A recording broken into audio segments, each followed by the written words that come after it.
Are you looking for the perfect vehicle that combines luxury, comfort, technology, and eco-consciousness? Well, if you have a large family, we might just have the perfect vehicle for you. This week I'm reviewing the 2023 Chrysler Pacifica. This one is a plug-in hybrid. It is the Pinnacle trim.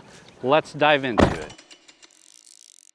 So let's meet the 2023 Chrysler Pacifica. This is the Pinnacle, which is the crown jewel of the Pacifica lineup. Again, it is the plug-in hybrid, and we'll get into all of that soon. It is designed to cater to the diverse needs of families. Step inside and you'll be immersed in sheer luxury. The Pinnacle has the most functional console in its class, offering plenty of storage space for all essentials, plus a ton of technology. Check out the premium quilted caramel Napa leather seats, pure sophistication, with the second row captain's chairs boasting movable lumbar pillows embossed with the iconic Chrysler logo. Comfort in a minivan has never been more stylish. And this minivan with Texas-sized luxury does not come at a cost of performance. We have the 3.6 liter V6 hybrid engine delivering 260 horsepower. The Pacifica Hybrid Pinnacle definitely packs a punch for those long Texas road trips, seating the family in comfort. And of course, a tech-savvy family, which I would consider myself. Listen up. The Pacifica Hybrid Pinnacle comes with the largest standard touchscreen in its class. Plus it comes with Amazon Fire TV integrated into the Uconnect 5 system. You can access all your favorite shows and movies on the go. Definitely a lot of great technology, including a cam that will show you every seat in the rear, so you can keep an eye on the precious cargo. But what really makes heads turn is the bold, athletic look. Nice and curvy, not super boxy, especially in this red pearl coat paint with its polished aluminum wheels, chrome accents around the grille, around the cabin, on the roof rails. We've got our nice LED signature headlights, LED taillights, and overall a really nice looking exterior design. And for all those adventures with the family, you'll need plenty of space. Fear not, the Pacifica Hybrid Pinnacle has got you covered with the cargo volume of 32.3 cubic feet and maximum interior cargo volume of 140.5 cubic feet. Plus, the hands-free liftgate makes loading and unloading a breeze. And obviously, being a hybrid, a plug-in hybrid, when you're going slow, it can be super quiet, especially if you're in EV mode. And when I say EV mode, that's not a mode that you get to pick through a driving mode selector.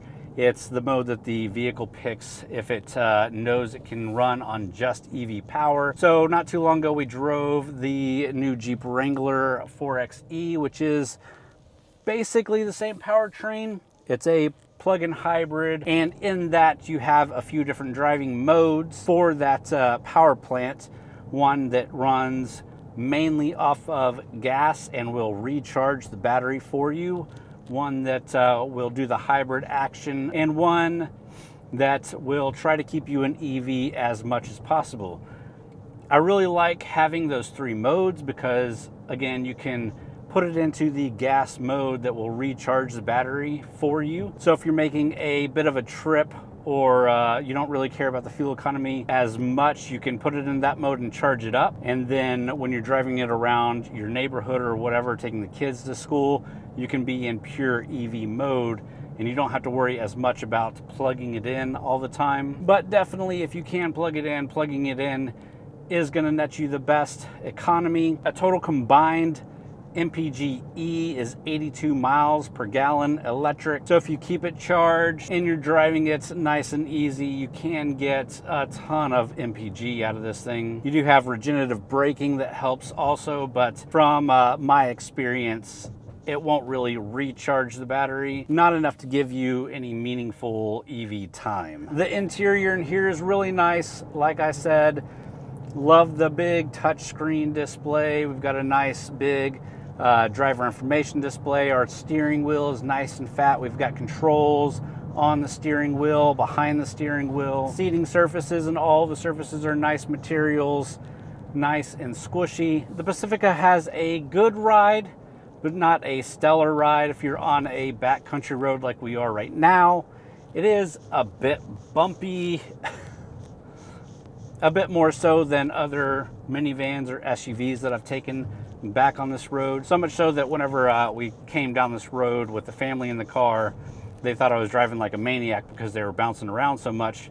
But it's kind of just the Pacifica, especially when it's loaded down full of people. But even if you do have it loaded down full of people, the power out of the engine, especially with the extra torque from the electric motor, will definitely get this thing up and going with no issues. You don't get bogged down by having this thing weighed down, which is always a nice feeling. You do have a ton of safety in here, including blind spot monitoring, radar guided cruise control. You've got parking sensors all around this thing, so it will let you know if you're close to something.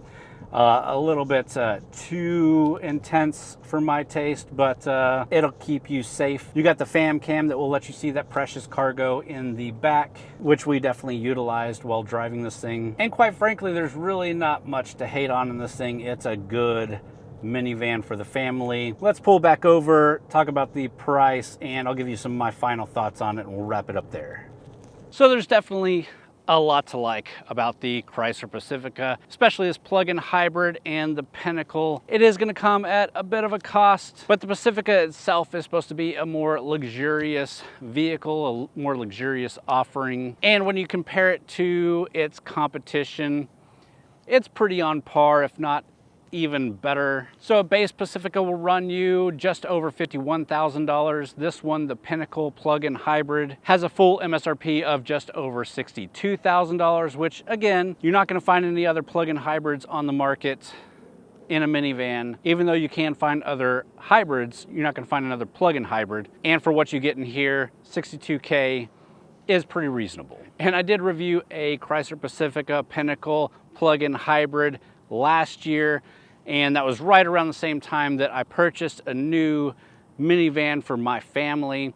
So I did talk a lot about the differences between what I bought and the Pacifica Hybrid in that video. I'll try to leave it down in the description if you're interested. But what we bought for our family was the Kia Carnival, and we ended up getting a base model, which had a lot to do with our final pick. While we looked really closely at the Pacifica, we looked at the Toyota Sienna, we looked at the Honda Odyssey. Pretty much everything out in the field is really good. You're not gonna make a bad decision going with any of them. We ended up choosing the Kia, half based on the price. It's a little bit bigger interior volume than a lot of the other minivans. And quite frankly, I like the design, and I like what Kia has been doing. So it was easy for me to pull the trigger there. But again, if you're looking for a minivan in the market, really, if you like the design, you like the technology inside, you're not gonna go wrong with almost anything, especially the Pacifica. You don't even have to get the Pinnacle. You don't have to get the plug-in hybrid, but I really do like the plug-in hybrid option. I do wish it had EV modes like the Jeep plug-in hybrid that we drove. But all in all, I wouldn't have been upset if we ended up getting one of these instead of the Kia. My wife definitely wouldn't have been upset either. She really likes the design of these, really likes the interior on these things. So with that, I hope you did enjoy the video. If you did, please hit the thumbs up button. Leave me a comment down below. Let me know what you think about the Chrysler Pacifica, especially this plug-in hybrid Pinnacle. If you're into automotive reviews, even family vehicles,